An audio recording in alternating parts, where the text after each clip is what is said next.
if you like betting on golf. But everyone that you back misses the cut. Get some experts involved with all the stats and the tips and so much more. Cause it's the golf betting system, the golf betting system. It's the golf betting system podcast. Greetings and welcome to the Golf Betting System podcast. It's episode 366. This is our 2025 FedEx St. Jude Championship and Nexo Championship Tips podcast. Barry O'Hanrahan and Paul Williams join me, Steve Bamford, to discuss this week's PGA and returning DP World Tour action. Good morning, gents. Good morning, guys. Morning, guys. This podcast is for listeners of 18 and above. Please be gamble aware. You can visit gambleaware.org for more information. And of course, please bet responsibly. Visit our world famous golf betting system website where we have in-depth betting previews for both the FedEx St. Jude and the Nexo Championship. Paul has been in the stats lab pulling together this week's data. We have TPC Southwind strokes gained rankings, well worth a look. Detailed form, event and combi sheets. Plus, of course, new and old predictor models for both events this week. All of our content is available. It's free of charge. There is no paywall or registration required. On X, Barry is at A Good Talk Golf. Paul is at Golf Betting. I am at Bamford Golf. We are on Bluesky. Just search for Steve Bamford and Paul Williams. Subscribe to the Steve Bamford Golf YouTube channel where this podcast is available each and every week. Keep those subs going. Now, you guys as listeners power this podcast, so we need your 5-star reviews on Apple Podcasts as ever. For those of you who leave a review, I will read them out at the start of a future show. Leave your name and where you are in the review. This one's from Ireland. It's from a gentleman, or it could be a lady, but I'm guessing it's a gentleman. Pat Brennan. Never miss a pod, 5 stars. Pat here, a self-established member of the sicko golf community. I've tweeted all of you in the past and listened to the pod religiously as part of my Tuesday ritual. I've been a caddy and a greenkeeper in Canada and now work in the industry. So naturally people come to me for picks. I find myself pointing them in your direction and consistently agreeing with the rationale behind every pick due to the amount of research you guys do. He is definitely a sicko, this guy. I'd be interested to hear more long shot picks and where you think the next JJ spawn might come from. Always look forward to the next episode. Thanks, guys. That's Pat. Pat in Ireland. Thank you, Pat, for your time. Brilliant stuff. Thanks, Pat. Cheers, Pat. I'm furiously Googling to see can I find Pat now, if he's a golf sicko. Well, he basically says that he backs everyone that we tip up. I mean, that's total madness. He must have hit his head somewhere. There's rationale and then there's rationale. But golf betting doesn't work like that, unfortunately. I wouldn't back everybody, any of you guys came up with. Similarly for my picks, actually even more so discouraging that. I think I've got a feeling though, Barry, and regulars will realise this, that you and I might be on one of the same players this week. We said it a few weeks ago, didn't we, though? We did. And what are we doing? What are we doing now? We're sticking to what we say on the pod. We're finally backing it up, like not worried about the fact that he's taken, a couple of weeks off. Or when his strokes gain numbers don't stack up to where they need to be. That kind of conversation. Well, that's me, because that's exactly what I do, as you guys know. Now, let's start the show with, I don't know what was weirder. I actually hit a winner, or Cameron Young breaking his maiden PGA Tour title last week. I mean, what was the more bizarre result? Was it Kirk Kitayama winning for me the week before, or was it Cam Young winning his first ever PGA Tour event by the mere matter of how many shots was it? 8 shots, something like that? 6 in the end. But 6. Yeah, I think he was 16. I think it was 16 or 17 clear at one 16 stage. 16 and 22, that was it, wasn't it? He won at 22, yeah. 16 clear. Yeah, it felt like it, didn't it? The thing that got me was he was 66-1 with Unibet on Monday morning to win that tournament. And, of course, I put him up as a long shot at the Open Championship, the outing before, where he missed the cut. Mm-hmm. It all makes sense. Yeah. Yeah, always the way. I mean, there's always a case of when he'd win and not if, given the talent that we'd seen. It's just, I guess the longer it goes on without him winning, the tougher it seems to finally get over the line. But I don't know, he obviously found a way, which is to get himself so far ahead that it didn't really matter. You know, those couple of shots that he gave away towards the end were completely immaterial because it's just kind of coasting in at that point, isn't it?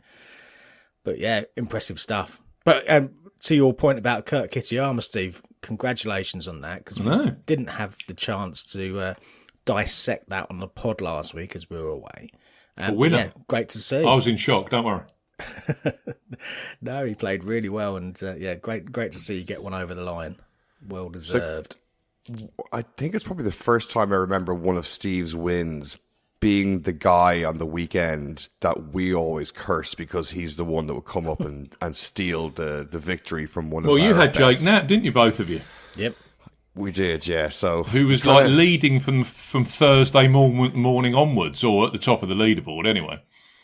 He was in kind the of screwed us over. Yeah, he was in the mix, but ultimately couldn't make the birdies that Saturday from Kitayama, and it was proper 59 watch, wasn't it? And didn't quite make that, but to produce that and then back it up with a strong enough round on the Sunday to just keep his nose ahead. Yeah, really, really impressive, particularly from the point what position he was going into the weekend, where you'd kind of have him down as an also ran at that point. Needed to produce that mad low round, which he did. Always seems to be a bit of a point, or a regular occurrence in that tournament where the winner will pop in with a 61 or 62 or even a 60 as he did. It was super soft. You've just got to have that in your locker, and sadly, for how well Jake Knapp played for you and I, Barry, he just didn't quite have that low round in him. No, I mean, yeah, just a really good week for him. But yeah, Kitayama just now look, I have to say for Knapp, he knew what he had to do on 18. He knew he needed to make eagle, and he completely went for it and ended up putting one in the water, but made bogey. So he would have been a couple of shots. He would have been one shot closer, I guess. Let's say he makes birdie instead of bogey, but he went for the eagle. I kind of like that. Sundays for Knapp, you've seen maybe a little bit of apprehension in the past, and seeing a bit of gung-ho in there, like going for the win and not caring about just locking up any sort of position. I think that's a good thing. Yep. No, I agree, Barry. I think to have the minerals to take the shot on, and at the end of the day, it was only a 7 or an 8 iron. It wasn't a massive club, was it? He had the chance to really attack that pin, and he took it on, and it was just short. But yeah, another day that bounces to a few feet, makes eagle, takes it to a playoff, and wins the tournament. And he's got to have that mental picture of what could have happened there, and it being the right thing to do to attack and try and win that tournament. So yeah, I'm with you. In any case, he failed, and Steve Bamford got a win. So, no, great pick, Steve. Well done. It's been a while. It's been a tough year listening to you moan about not getting a win. And I've had 3 winners this year: Scotty Scheffler, Rory McIlroy, and now Kurt Kitayama. But I did get my first ever Masters winner. I'll always remember that. 2025. Huge. Right, let's move on. We've got a packed show, and I just want to quickly go through a number of different scenarios just to keep the listeners up to speed. Let's firstly talk Ryder Cup qualification. Don't forget, we're getting very close here to cut-off points. So, end of next week for Team America, BMW Championship, the top 6 in the standings are in the Ryder Cup team. And as that stands, it's Scheffler, Schauffele, Spawn, Henley, DeChambeau, English. And then, after the Tour Championship, on the Monday, you will hear Keegan Bradley's 6 picks, which could, bizarrely, include himself. At the moment, the standings, even though they're pretty immaterial, because half the time they'll pick players that aren't in the top 7 to 12. JT, Morikawa, Ben Griffin, played well again last week. Keegan Bradley, didn't play well last week. Maverick McNeely, and Brian Harmon. So that's the top 12 for America. Outside of that, Novak, Cantlay, Cam Young into 15, Burns 16, Clark 17, Glover, oh my God, I was on him last week, 18. Chris Gotterup, 20. Yep. I mean, that guy's on a tear. So there's a lot of decisions to be made for Keegan, and it's all going to be focused into the next couple of weeks. If we go across to Team Europe, McIlroy, McIntyre, Fleetwood, Hatton, Lowry, Strachan. Now, my understanding for Team Europe is the weeks are slightly different. The top 6 cut-off is after the Betfred British Masters. That is the week after the Tour Championship. Then Luke Donald's captain picks are selected, I believe, is after the Irish Open. Is that right, Paul? Thought it was the Amiga Masters. It's after the Amiga Masters. Yeah. That's it. It's the Monday before the Irish Open, right? Yeah, okay. it's there's certainly there's a gap between the cut-off point and then when he declares his That's picks. right. It's not quite as with Keegan Bradley. As soon as the Tour Championship's done, they're pretty much going straight into that decision, aren't they? So Betfred British Masters for the autos. And then after that, you've got the Amiga European Masters at Cran-sur-Sierre. And that is after that. So the Monday of tournament week of the Irish Open is when Luke gives us his 6 captains picks. McIlroy, McIntyre, Fleetwood, Hatton, Lowry, Straka are the autos. Then we've got 7 to 12. Rasmus Højgaard, Justin Rose, Ludwig Oberg, Victor Hovland, your friend Matt Wallace. He's clinging, Paul. he's clinging to that 11th place. But we have had a change after Fitzpatrick's top 8 last week in Greensboro. He is now into 12th spot. Outside, Dietrich looks like after all of this year of ribbing, it does look like Dietrich's not going to make it, Paul. You'll be glad to hear. I told you. Dietrich, Rye, Jordan Smith, Nicholas Norgard, Torbjorn Olsen, Rasmus Niergaard Peterson, Marco Penge, interesting if he went really well this week, John Parry, same as. Good player, Penge, but whether he makes the Ryder Cup, that's a completely different thing. We've also, of course, got John Rahm, who's going to need a captain's pick, which clearly he will get. Yeah. So these teams are definitely coming together. I would say the European decisions are far easier than the Americans. That's my opinion. Big time. Yeah? Yeah. Right now, for me, Wallace loses out to John Rahm. And that's your team. And that's your 12, yeah. Yeah. Or for me, and the US side, there are a lot of question marks in that 7 to, I'd say the 8 to 12 section. Yeah. Mark Howe's not playing great. No, it's not. Cantlay's had a terrible year. Can Griffin hit the ball far enough for Bethpage? Yeah, I mean, there's a lot of noise about Gotterup. There's a lot of noise after last week about Cam Young. You know, and there's going to be some recency bias because these guys have been playing so well with Cam Young last week, but Gotterup playing well over that Scottish Open Championship stretch. That he's going to be in the limelight, and should one of those guys produce something really good over the next week or two, then does that change that? Yeah. Equation then it's got the to likes of a come Gotterup, a Berger, a Clark, a Burns, a Cam Young, and even Patrick Cantlay to a certain extent. Although I think he's in. He's negotiated their pay deal for the Ryder Cup, so you can't have the chief, the shop steward not in the team, can you? I genuinely think that a couple of these guys are literally going to stand up to the mark in the next couple of FedEx Cup playoff tournaments. They have to. There's some courses that really. I'm not sure it's this week, but you could say the BMW at Caves Valley, that really suits like a Sam Burns.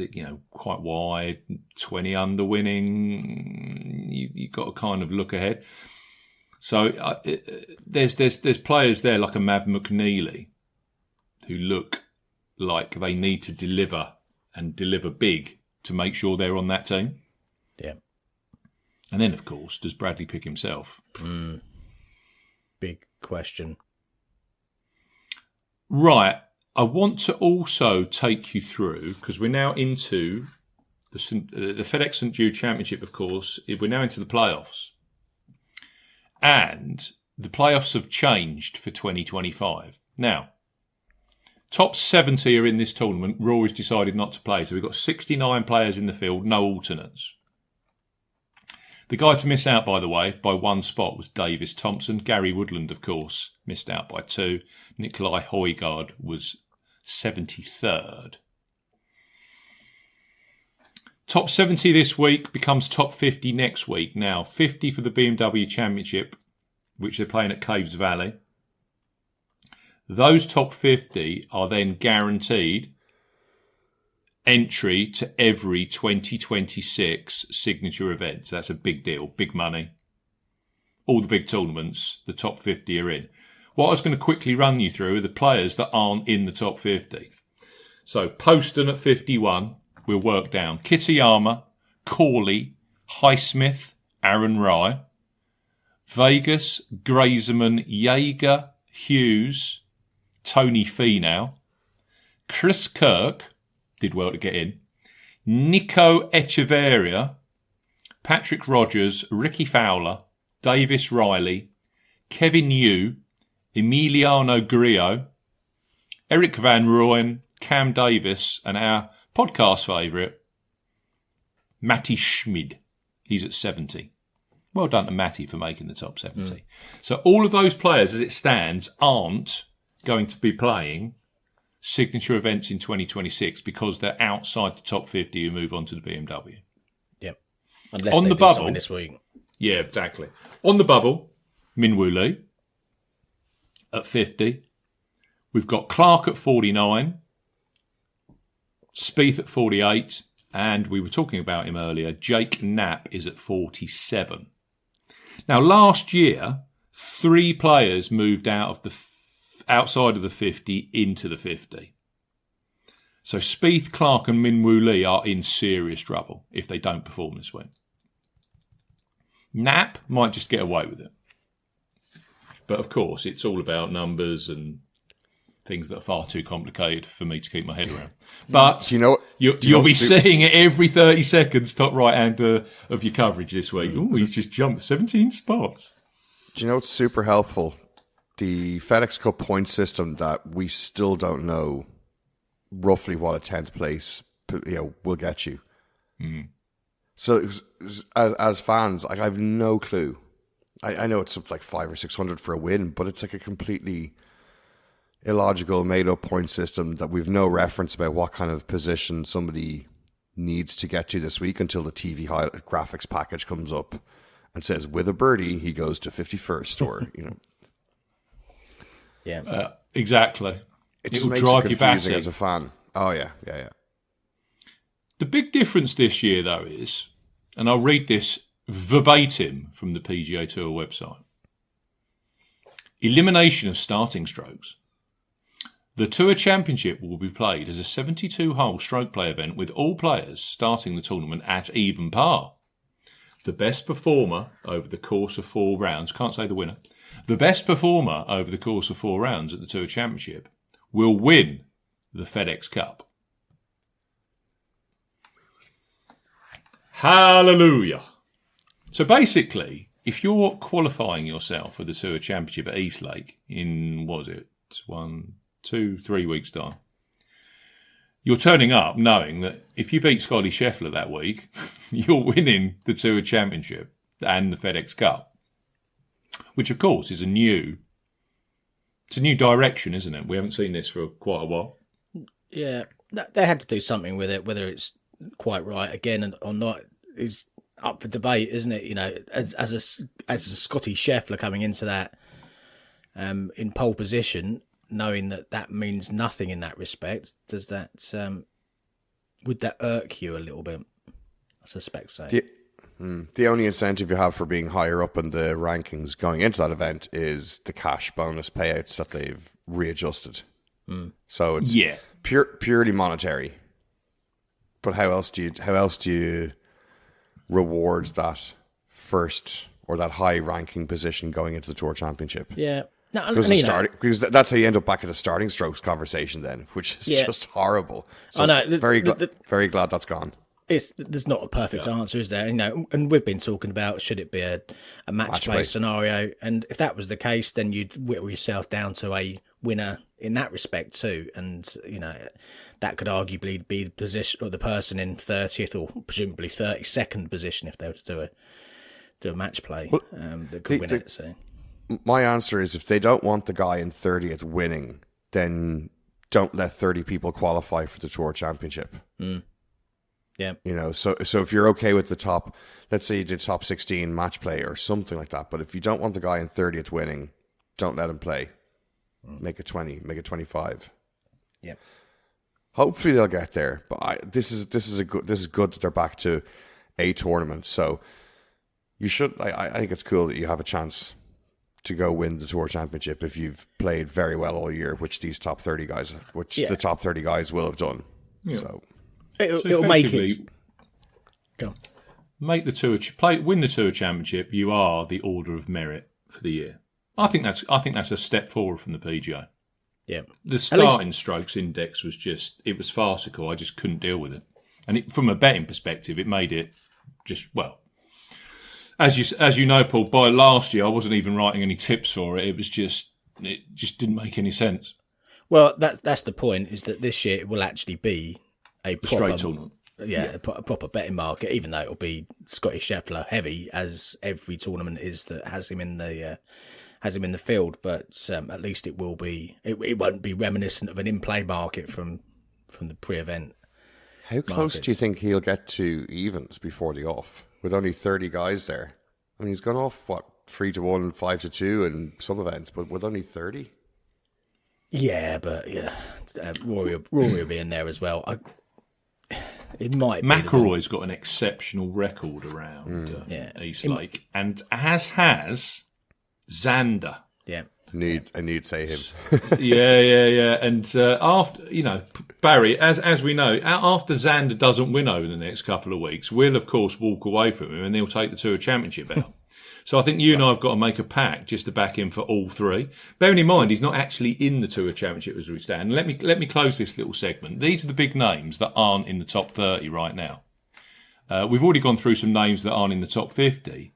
But as it stands, we've got Jason Day at 37, Matt Fitzpatrick at 41, Xander at 42, Spieth at 48, Clark 49.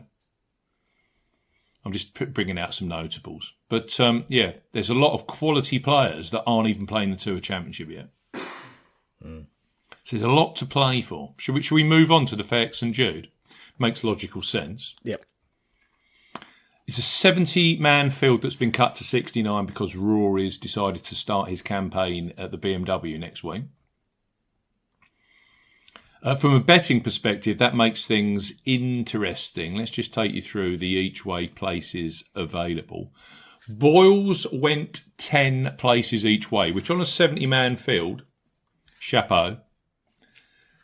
You've got 8 places each way available default with both Coral and Ladbrokes. And Bet365 also have 8, 10 and 12 place markets available via their each way extra facility. Betfred have a 8 places each way market available as well. Have to say, I think 3 of my 5 were with Betfred because they had superb prices as well. So there's lots of shopping to be done. A lot of firms have basically just gone to a 6 place each way what's the word I'm looking for? Established market. So that's their default market. You don't have to do that. there are lots of extended places available for this 69-man field. As you would expect, Scotty Scheffler is the 11-4 in the main favourite. Xander at 16s, and then we've got a host of players at 25s and 28s. Fleetwood, Thomas, Fitzpatrick, Morikawa at 30s with Russell, Henley and Ludwig Oberg. I don't know why, but Patrick Cantlay is then available at 33s. The tournament is played. We know this course. We know it well, although there has been another curveball. They've done a renovation over the winter. But we're looking at TPC Southwind, which is in the outskirts of Memphis, Tennessee. Of course, it is FedEx home base. A Pritchard original in 87. It's had a redesign in both 2004, and they've played with the course across the winter into 2025. I classify it as a mid-score test. I classify it as a medium-length test. It's a par 70, only 2 par 5s. They've extended it slightly. I think it's 40-odd yards. 7,288 yards. Number of holes with water in play, 11. Tony Finau is doomed. Number of sand bunkers, 75. Acres of fairway, 22. Fairways, Zion Zoysia grass. Love saying that. We've got Zoysia this week. 419 Bermuda grass. They've made it more punishing this year. It's 3 inches in length as opposed to 2.5 usually. This is where the real change is, chaps. All 18 greens have been renovated. They've been stripped of their champion Bermuda grass, and they have been replaced with Tiff Eagle Bermuda grass. They're also slightly larger, and when I say slightly, only 200 square feet on average. They're at 4,500 square feet. So, in my terminology and in my mind, 4,500 square feet greens for quite a long 7,300 yard par 70, they're not the biggest of green surfaces. So small targets when you're standing there with irons and lots of water in play. The fairways themselves are also, they're kind of average. Let's compare it to TPC Twin Cities the other week, where they're quite wide. They're 28 yards wide. TPC Twin Cities at 300 yards, 31. So they're not overly thin. They're wider than Sedgefield last week. But on some of these tee shots, if you're missing fairways by away, you've got a wet ball. You're reloading. Courses with Zoysia, just for reference. Sometimes people like to cross-reference this stuff. Eastlake. Narashino, where they've been playing the Zozo in Japan over the last few years. There was one played this year at Hurstbourne Country Club, the ISCO. I don't think that's going to have any relevance because the field was an alternate field. But also TPC Craig Ranch, where they play the Byron Nelson. Scotty Scheffler won that this year, just to really take the air out of your tyres. One thing I will say, going back in time, and this is the kind of stuff you shouldn't say, but it's the only thing you can cling on to in a Scotty Scheffler world.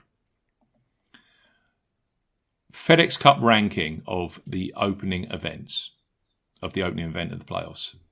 50th in 2019. So we got 50th, 15th, 23rd, 12th, 49th. Matsuyama last year was 8th. So nobody better than 8th in the FedEx Cup has won the opening event of the playoffs, going all the way back to 2019. It's almost as if the top boys are just like, we'll use this as an opener, and then the real stuff starts BMW to a championship. Mm. Yeah, Meanwhile, below those, you've got lots of big names scrabbling to get this week into the top 50 and ultimately to try and get into the top 30. Mm. Plus, of course, there's this overarching race for the Ryder Cup. So there's a lot of motivational kind of currents and eddies to try and navigate around this week, in my mind. Now, I don't know how many you guys have gone for, but I've really filled my boots this week. Why not? I've gone for 5. They're all 8 places each way. extended with either Betfred or Bet365. Don't forget, if you haven't got a Bet365 account, you can open that up via Golf Betting System. You'll need the bonus code. Paul? Sleep there. Sport 30, SPORT30. Sport 30. We have a fantastic Bet365 account available. Bet £10, get £30 in free bets, new customer promotion. I will put a link into the T's and C's in the podcast, and the T's and C's into the podcast description. Right. First off the bat, this won't surprise you. We were talking about it in the podcast the other week before we disappeared on holiday. I have gone for Xander. 3 points each way, 14-1 with Betfred, 8 places each way. The main reason I'm going for him is because he's had a disappointing season. The playoffs have come just at the right time, I think, just to perk him up a little bit. He is showing form. It's funny, he didn't have a bad majors campaign. His highlights were 8th at the Masters, 12th at the US Open, and 7th last time we saw him at the Open Championship. Before the Open, he was 10th at the Genesis Scottish. So he's rounding into form. His strokes gain numbers, when I retrospectively look back at all of my data, his numbers are pretty much where they always are when he picks up a tournament win.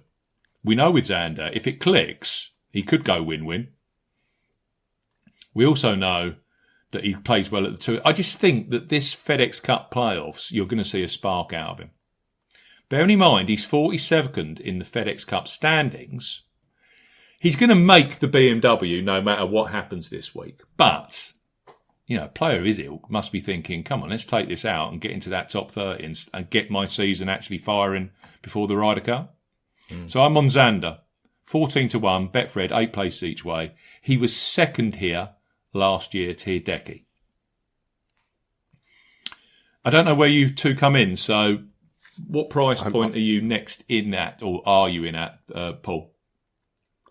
28 and above from here. I'm not on Xander, but I suspect that Barry is, aren't you, Barry? Yeah. We said it. Was it the pod after the Open Championship, Steve? Yeah. I think it was that one there. We both just said we're auto-betting Xander for the rest of the FedEx Cup playoffs at least. So finally sticking to our word and doing it. I think I'll probably, assuming he gets into the Tour Championship, I'll probably just back him the next 3 weeks. Yeah. Could easily do, could easily pick off a couple of wins. It's been brewing, so let's see if he gets it right. I'm just looking at his wins.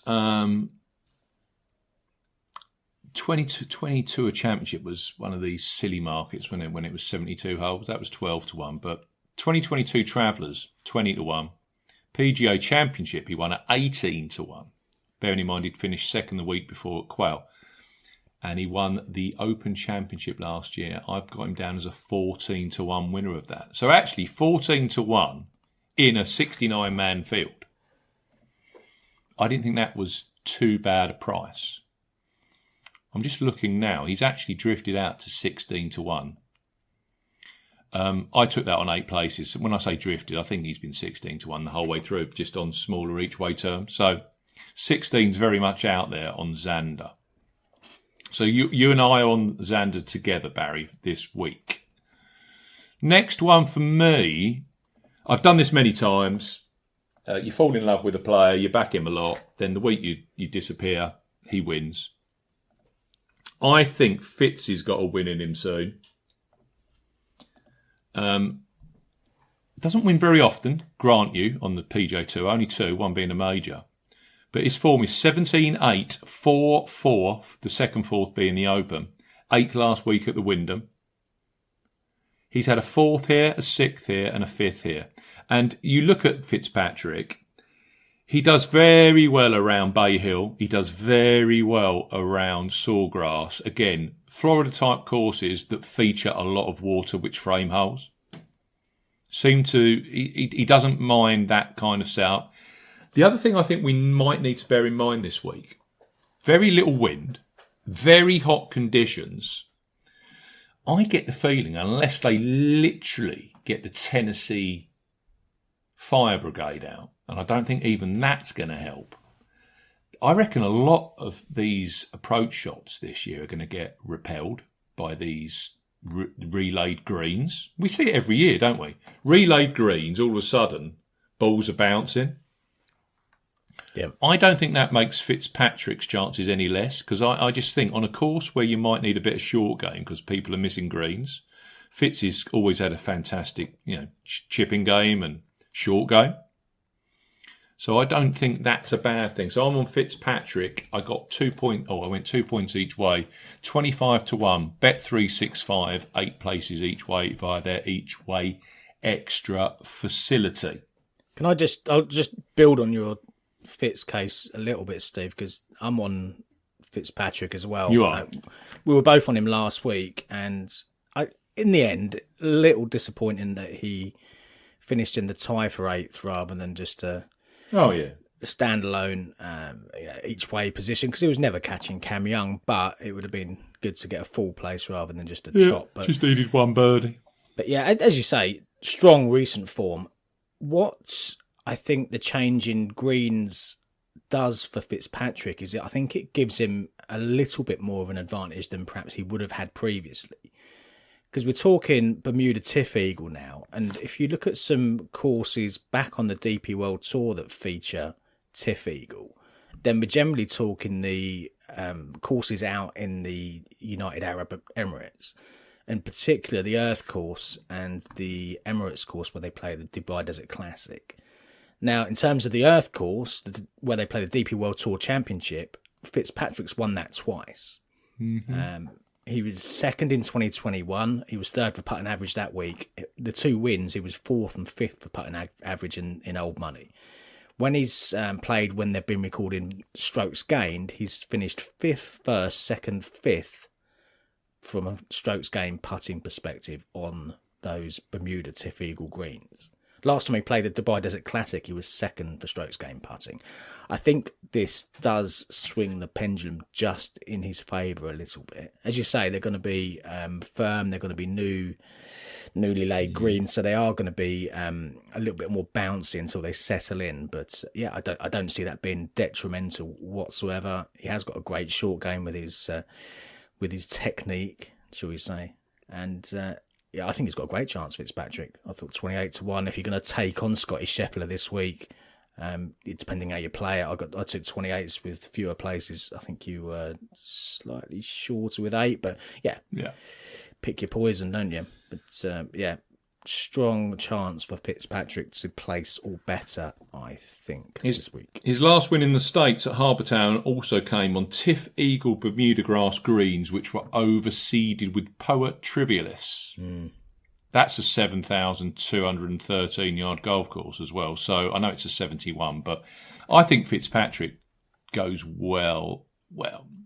I don't think having a lack of par fives works against Fitzpatrick. No. I think he's the kind of player that goes probably better on a 70 or a 71. But yes, this isn't a golf course that you can overpower. There's a lot more nuances to it. You can rely on being shorter off the tee. I mean, you just look at some of the players that played well. I mean, Ches Reavie was one that always used to go rail around there. So yeah, Fitzpatrick for me. I've also gone for the defending champion, Hideki Matsuyama. I've gone 2 points each way, 30-1 with Betfred places each way. Again, you just look at his strokes gain numbers. You know me, I love my trackers. Look at his approach play is at the kind of point where he tends to then win. Never the straightest off the tee. That doesn't seem to matter with Matsuyama. He can just click into a week where he does hit it straighter and gain strokes off the tee. With him, it's all around whether his approach play is firing, is around the green game's firing, and then, of course, you're depending on his putter. But his putter of late's been decent. He's in the top 25 in my rankings for strokes game putting over the last 8 weeks. And actually, 3 of his last 4 wins, you imagine saying this a few years ago, chaps, 3 of his last 4 wins have all been on Bermuda grass. And he does take out big prizes, doesn't he? 2024 Genesis, signature event. 2024 FedEx and Jude, this playoff event. And then the first event at 25, he won the Century, again on Bermuda grass. That, again, a signature event. So the fact that he played last week, the 3M, finished okay, top 20. His approach play was really, really good. So, yeah, I fancy him to put up a stern defence. Hideki Matsuyama, I got him 30-1 with Betfred, 8 places each way. Beyond those, I'm at 40s and 60s. So, Barry, where are you coming in? I don't have many other fancies this week. Big on Xander. I think I've also backed Cameron Young as well. Yep. Just purely on the logic that weight that will be off his shoulders is going to be something else. So I'm kind of curious to see what he can do with that, the newfound freedom. Checking my records, I put him up last year, so there was some logic to that. Must be correlating causes and the like. So you can, well, if he wants to make the Ryder Cup team for Americans, you'd suspect he needs another win, doesn't he?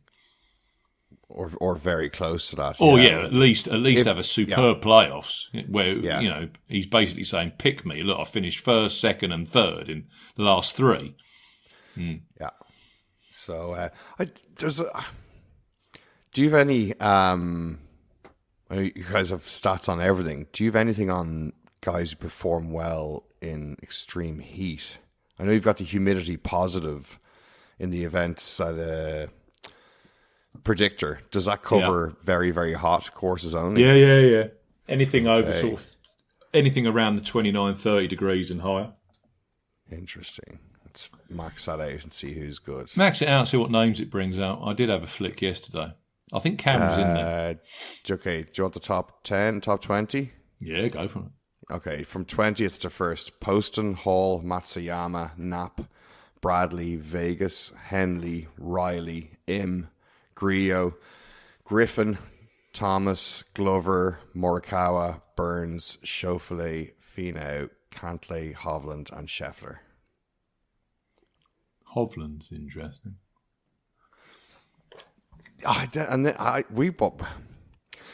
Could we not forgive him, but can we just kind of put a line through the performance at Port Rush? Just say it was kind of the links test kind of got him, because we thought he was going to go really well that week and ended up just kind of flapping around after an 11th the week before in Scotland. Well, Victor won't be coming into this thinking he's guaranteed for the Tour Championship because he's in 26th spot. So he knows he needs to chip in at top 5 somewhere to just make sure he's at East Lake at the minimum requirement. Plus, of course, he won't want to be playing badly for Luke Donald with all of these selection deadlines coming up. So he's got plenty of motivational factors to get involved with, isn't he? Should be in a good headspace. I mean, I think I've room for one more bet this week, and I might give Victor another whirl. I was just wondering about Straka and the Bermuda, but wondering how he deals in that hot, super, in the extreme heat. I don't think that's an issue. He's finished second here in the past, hasn't he, Straka? It's hot here every year. Yeah, 33, 35 Celsius, max humidity. I think 1 week, I think on Sunday it's forecast to be 36 Celsius. Mad. Proper warm. Do you think Aaron Rye's got it in him to actually compete this week? Because if you looked at a golf course and you said, what would Aaron Rye do well? By the way, I haven't tipped him up, but do you think Aaron's got the minerals to get involved at this level in a tournament of this depth, knowing that he needs to perform to potentially get into Luke Donald's Ryder Cup team? Yeah, he's been a popular boy, hasn't he? There's been a lot of money for him the first. I can see why. Show. Yeah. His tee to green game at the moment is back to where what we expect from him. Very, very accurate with his irons. Yeah, I did toy with him, I must say. It's whether he's got the cojones for me. Yeah. Can you see Aaron Rye winning the FedEx St Jude Invitational? Well, he was one of the names that you read in that 50 to 70 bracket as well, who does need to perform this week. So needs to perform, yeah. There's a carrot dangling in front of Aaron Rye's nose right now. Where are you Play chipping ball last in week. next, Paul? I've only got one other. I'll go for it now, and then you can finish off. Go on then. I've backed Bob McIntyre at 50s. He's 70 on the exchange. For me, he is just still a little bit underrated against these top boys, and I'm not sure that's justified anymore. He's continually proven himself in top level golf, and against top players in the major championships. 14th in the world now, and that doesn't lie. His form here, 59th, 15th, 7th, so progressive. And when he's showed up against the biggest players in the world, he's done well. 2nd at the US Open, 7th at the Open Championship. Bit of a loosener last week, I forgive him that, and I think he can come here and outperform those odds. If we're talking about the fit with Fitzpatrick to the Earth course as well, then he finished 4th at the Earth course back in 2021, and he was 3rd for strokes gained putting that week. So there's some Tiff Eagle form there as well. But yeah, given the prices, I did give some serious consideration to Aaron Rye, but I think Bob's just got a bit more about him overall.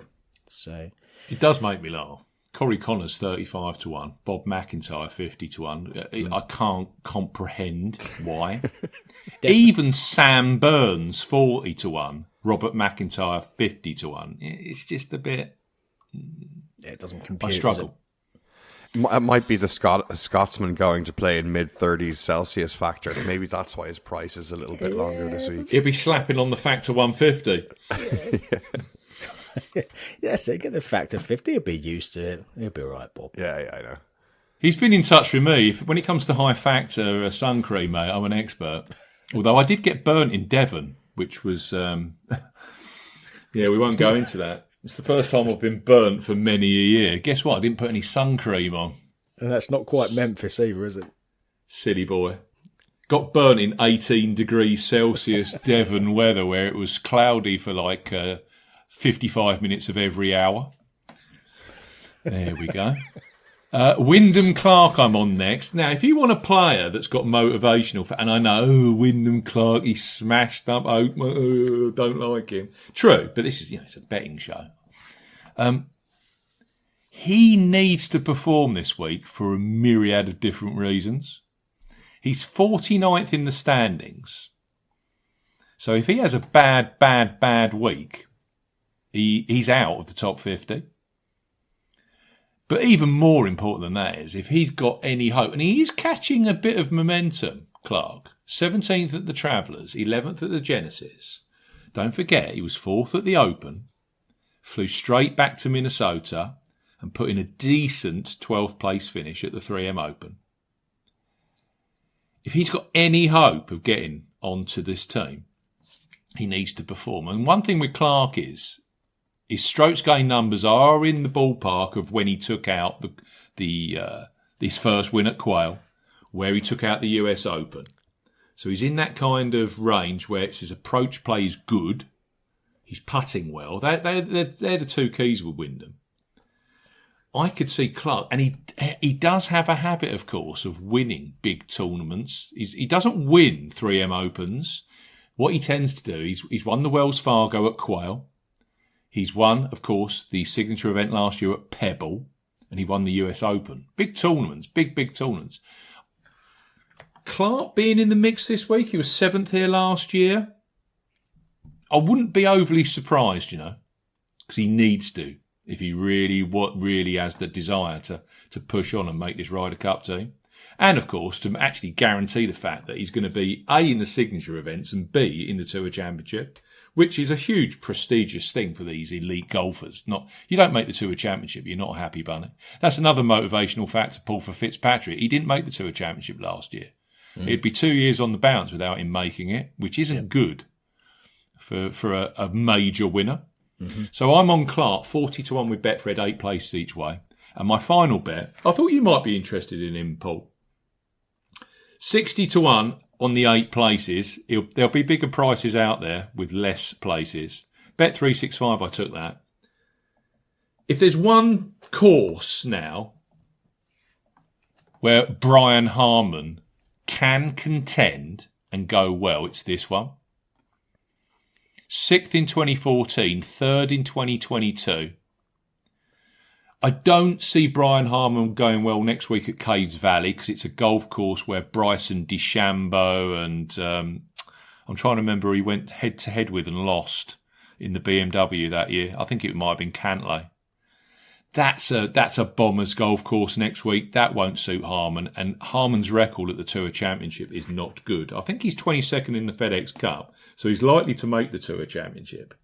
But if there's one course in this 3-course rota that suits Harman, bearing in mind he's clinging on in 12th spot in the Ryder Cup rankings, this is the one. So Harman for me, big push this week for a Ryder Cup spot in my mind. I've got him at 60 to 1, bet 365, 8 places each way. So I've got Harman, Wyndham Clark, Hideki, Matt Fitz, and Xander. Any more bets before we move over to Scotland? Not from me, no. Nope. Same here. Right, the DP World Tour returns, Paul. Can I just say, if you're listening on YouTube, press the subscribe button. Make sure your notifications are switched on. We would love to have you as part of our 5,000 and growing subscriber number on YouTube. Right, we've got a new event on the DP World Tour, Paul. I had it in my mind as the Scottish Championship. Is it the Nexo Championship? Well, yeah, it is the Nexo, but you're right in both respects, to be fair, because it is the resurrection of the Scottish Championship, which they played in the COVID aftermath back in 2020. But it's a new sponsor, Nexo, which is a cryptocurrency asset platform, if you're interested. Barry's downloading the app right now. Yeah.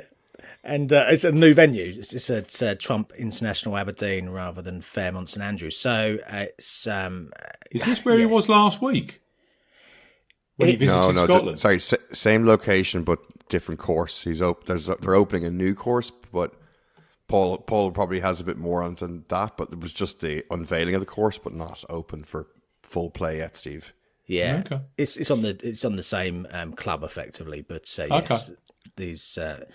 when we saw the pictures of the president over and meeting our prime minister, yes, they were he was opening the new course at Trump International. But we're playing the old course, if that's the right terminology for to distinguish the two. But yes, so. For all intents and purposes, it's a new event in that respect because new course, new sponsor, new name. But originally it was called the Scottish Championship. So if you're so inclined, you could look at the 2020 results for a little bit of background. Don't put a massive amount of credence into them, I would say. And I guess because we've had a couple of weeks off, haven't we, since the Open Championship on the DP World Tour. So I was kind of expecting a stronger field, and we have got a stronger field next week, but over in Denmark. But certainly not this week. It looks like a lot of the players have decided to extend their holidays for a third week. So we've left with Marco Penja's the favourite this week, 14 to 1. Jordan Smith just behind him, generally 14s, but there's a little bit of 16s out there. Christopher Rettan, 18 to 1. John Parry, 25, same price. Francesco Laporta. Joost Luiten, Ewan Ferguson, 28 to 1. 33 to 1 bar those players. So a very much a bog standard DP World Tour event in that respect. Ball Sports, 8 places each way. A fifth of the odds are standard. Bet365, Betfred both have their extended markets up, including 8 place options with, again, some decent prices to mirror what Steve alluded to for the FedEx St Jude. Now, we just touched on the course, but I'll go into a little bit more detail. It is Trump International Golf Links, and as you say, you may have seen some of the pictures where President Trump flew in and opened the course. It's not quite ready for public consumption yet, the new course. So we're playing the old course. That's a Martin Hawtree design. Opened in 2012. It's a 7,439 yard par 72. It's a modern links, but very much looks the part. It's coastal. The holes are framed by dunes, fescue-lined fairways, deep bunkering.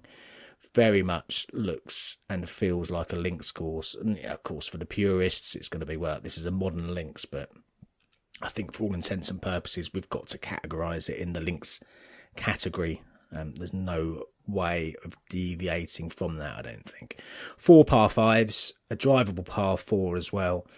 A bit of elevation change through the course. Some of the greens are perched on the top of, certainly above the level of the fairways, with some tough runoff areas as well. So there's certainly some challenge around there. And they've had some senior and lower grade events here over the years. They played last week, in fact. Bo Van Pelt won on the senior tour last week. His winning total, and this was over 4 rounds, so this is one of the more prestigious senior events, and they do play it over 4 rounds. His winning total was 3 under par, and it was only him and the runner-up who finished on 3 under. Everyone else was level par or worse. So it certainly had some teeth. There was a bit of wind about last week. The best score that I've seen here was Peter Baker on the seniors back in 2023, and that was 12 under par. So generally, wow. It's tough. Yeah, generally the course has got some teeth, and generally it's going to be a single figure under par course or winning score around this course, and especially when the wind blows, it's going to be tougher than that. Now, bear in mind, the seniors didn't play it anywhere near 7,439 yards either. I saw numbers banded around 6,900, that kind of length. So whilst they've got the option to change the yardage on any particular day, given the wind conditions, or if they want to move the tees up to make it a little bit more scoreable, it's certainly going to play longer this week. And when you factor in they've had Storm Floris in that part of the world on Monday, and there was a hell of a lot of wind through Scotland and the northern parts of England yesterday, rain as well that accompanied it. So the course will have taken some water on board, and I suspect it's going to play pretty long. 7,439 yards anyway isn't short. So when you're adding a little bit of softness on the fairways, at least to start the event, then I think that will play quite lengthy. In terms of the weather, and it is going to be pivotal to how tough the scoring is, it certainly looks like has already calmed down. We're recording this Tuesday morning, and it looks like the storm's blown through to the Nordic region since leaving Scotland. So the conditions are going to be much better. Sunny spells in the main, temperatures up to around about 19, 20 Celsius. So that's into the high 60s, 60, 68, 66, 68, that kind of level in terms of Fahrenheit. So it's going to feel quite pleasant in the Scottish summer sunshine that we're still getting at this time of the year. There is a bit of a breeze though, and I'm seeing maybe 15 to 20 miles an hour most days. It's a links course. It's certainly going to be built for that level of wind. It's not blowing off the sea by the looks of it. It's coming from the south and southwest, so that may create some crosswinds for a number of the holes. So I really do think it's going to be quite a challenge. Very much looking forward to seeing the course. Actually, it looks spectacular from the pictures that I've seen, and I think even for the purists, they'll give a little nod to the course. I think because it looks like a pretty good modern links, and because we've got no other stats to go on, there's certainly nothing tangible from the events that have been played here. I don't think we've got much else we can really discuss on it. We're just going to have to take a view on players who have or can play well in Scotland or on links or linksy courses and go from there. I've not gone particularly mad with a staking plan. I've backed just 4 this week, and we'll see how it goes, and hopefully manage to pluck out the winner. At the top of the market, though, I can't ignore the favourite Marco Penge at 14 to 1, and we've landed him once this year already, and I think, given the quality of the field out there, I think he's got a great chance of doubling up this week. Got progressive form, or had progressive form heading into the Open Championship of 28th at the USPGA, 25th at the Sudal, 21st Italian, 11th at the BMW International Open, and then most tellingly, second at the Scottish Open behind Chris Gotterup. Missed the cut of Raw Portrush. I think you can forgive anyone for not quite getting it right on major week. But I think that Scottish Open form, another modern links there at Renaissance, was a strong enough pointer for this. Again, given the rain on Monday, I think that will help his cause a little bit. It will make the course play a little bit longer until at least it dries through. I think he's going to like the course when he arrives here, and it's going to feel not dissimilar to how he's to the style of golf that he had to play when he was performing so well at Renaissance. Won the Hainan Open back in April. With us on board, I think he's going to be able to rubber stamp his PGA Tour card this week if he can get a win here. He's currently just a place behind Hao Tong Lee in that race for one of the 10 PGA Tour cards. So yeah, I couldn't get away from him really. New course to virtually everyone in the field, so there's no disadvantage in terms of experience. So I think Penge has got a decent chance. Now, I'm backing Penge up with some longer prices. Grant Forrest I've backed. At 60 to 1 I've got still a little bit of that available, but he has been popular in the market. Some really eye-catching stats at Renaissance last month. Tied for 22nd in the end, but that was in far, far stronger company than this week. Topped the field that week for strokes gained tee to green and strokes gained around the green. Lives in North Berwick, so this is just a relatively short drive up the coast to Aberdeen for this week. Won the 2021 Hero Open at Fairmont St Andrews, and that was a little bit further down the coast. 2 top 10 finishes at the Dunhill Links. Plenty of links experience as an amateur as well. Plenty of links pedigree. And whilst there's a lot of focus this week or over the next few weeks on Ryder Cup and those players trying to get those PGA Tour cards, if you look at the other end of the equation, and as it stands, the top 112 are going to retain a card for next year for the DP World Tour. Forrest currently sits in 112th place, so I don't think that will pass him by. I think he'll understand that if he can put a decent week together here on home soil in a part of the world that he's done well on before, then I think that may well help focus his mind for this week. Similar price, I've also backed Brandon Robertson-Thompson. I took 60 to 1 with Betfred with their 8 places. There's a little bit of 66s out there still with fewer places. So again, pick your poison. I backed the Englishman a few times this year, and I'm going to give him another go here. There's plenty of reasons to suggest he can go all right. 8th in Bahrain, 3rd in Qatar, 7th at the Joburg Open, 4th in Turkey. He's had a strong rookie season so far. Currently 34th in the race to Dubai, so he's got a great chance of making the Earth course later in the year if he can keep his foot to the floor. He's won in Ireland and Scotland on the Challenge Tour. In fact, his Scottish form reads 4th, 3rd and 1st from his last 3 Scottish outings. And that win came on a course just inland from here, actually, in Aberdeenshire in August last year. So he's got local win. He's got the win in August last year. Should feel comfortable this week, I think. There's a lot of boxes being ticked for Brandon Robinson-Thompson, in my view. And the final one I've backed, Joakim Lagergren, 110 to 1. Again, is another one being well backed. There's still a little bit of 110 out there right now when I'm recording, but I suspect he's going to be in the kind of 80 to 90 to 1 bracket by the time he goes off. So certainly some love for Lagergren this week. His win at this DP World Tour level came by the coast back at the 2018 Roccoforte Sicilian Open. One at the Palma South course last year at the K Club. Now that South course is the one that's like an inland links. It's certainly got a linksy feel to it. So some correlation there, I think. Some correlation in his best efforts this year today. 8th in Bahrain, 2nd at the KLM Open. Both of them on exposed tracks, and he's got a fabulous record at the Alfred Dunhill Links too.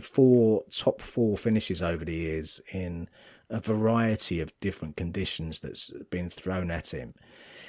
Certainly likes this style of golf. He's a very erratic type, so it can go one of two ways when you're backing Joachim Lagergren. You'll either see him from the top of the market or top of the leaderboard very early on, or you may have to scroll a hell of a long way down to find him.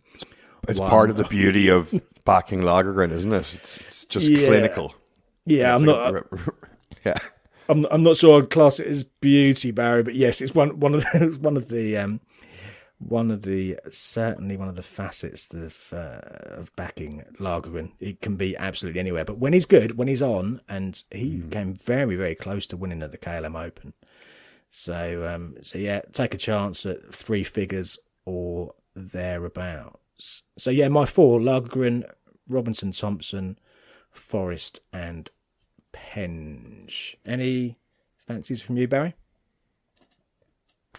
I'm going to keep it really simple. Just go with Penge, and then put a Penge Xander double on. Go for the transatlantic.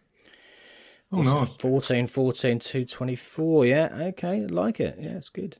Good. I got 251. I managed to go on the Bet365 enhanced win. Didn't bother each way. Just smash it on the nose. Yeah. Very nice. Well, that would be a nice win, Barry. No, I can see the logic, and you guys are very sweet on Xander, and I think Penge has got a great chance this week. So, yeah, could be the one. What about you, Steve? I'm following you on yucking. It's just he just pops up on these kind of events, doesn't he? Yeah, I think we'll both either be screaming or not on Thursday. You know quickly, don't you, with that? Yes. You'll know within 6 holes on Thursday. But he's the sort. The other one I'm going for is Matthew Jordan. When I watched the early coverage of the Open, he was striping it at Royal Portrush. Yes. I've managed to get 35 to 1 with Ladbrokes, 7 places each way. You just look, grew up by the coast in the... his record in Scotland's excellent. 9th at the Alfred Dunhill, as far away as 19. 6th at the Hero in 21 during COVID. I think that would have been COVID. And then he was 10th at the Open last year at Troon. Followed that up with 10th at the Alfred Dunhill. So, doesn't mind a bit of Scotland. Loved the way he was playing first 27 holes at the Open. He's a proper links golf specialist. So I'm on Matthew Jordan and Joachim Lagergren. Yep, very good. Very good. Yeah, I can see Jordan going well. He does like a bit of links. Is that us done? No, Dan Brown this week. Why didn't we... Just a question, Paul. Curious about Dan Brown didn't pop up. Barry, it's just been found out in the market, and I was looking at 33 to 1 and that kind of number and thinking, well, yeah, that just... I'd much rather be taking a chance on Dan Brown after a string of poor results coming into this kind of event at a 3-figure price and taking a chance on him that way. When he's further up the market, I don't think there's enough justification for taking a chance on him, to be honest. I can get on board with that. I see Martin Laird's in the field. PGA Tour stalwart. Yeah, get the odd one coming over now, don't we, with the way these entry requirements work on the DP World Tour now. It's his first visit back to the UK or to a DP World Tour event since 2018, Martin Laird. There you go. There you go. Thought I'd throw that one out. Right, I hope your bets go well, chaps. Best of luck, boys. You too, boys. Best of luck to the listeners. Back next week for the BMW Championship. What you got, Paul? It's the Danish Golf Championship in Copenhagen. Actually, it's a cracking field. I'm seeing both Højgaards, Matt Wallace, Sammy Välimäki, Thorbjørn Olsen. So nice. some really good players coming over for next week. So, yeah, looking forward to that one. We'll have a pint of Carlsberg recording next week. See you again soon.